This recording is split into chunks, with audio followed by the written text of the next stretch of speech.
Hello everyone, welcome back to our YouTube channel Login Aid. Today in this video, I am going to show you how to log into KeyBank Online Banking on PC. KeyBank Online Banking helps you to access 24 hours of online banking on your device, and it makes it easier for your wealth management.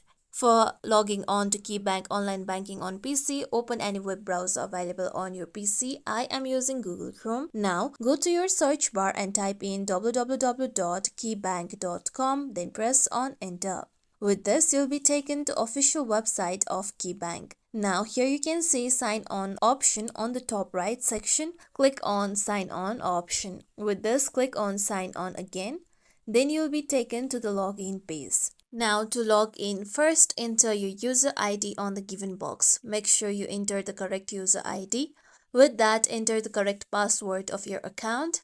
After that, if you want your credentials to be remembered, then click on Remember Me option.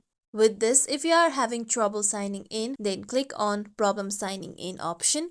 After entering all your credentials, click on Sign On option. With this, now here you need to authenticate your ID. You'll get a one-time code on your email address. So go through your mail and look for the mail sent by KeyBank. Then enter the code. After this, you'll be able to log into your KeyBank Online Banking. This is how we can log into KeyBank Online Banking on PC. This is it for tutorial everyone. Hope this tutorial was helpful to you all. If you like today's tutorial, make sure you like, share, subscribe to our YouTube channel for more tutorials like this. Thank you for watching.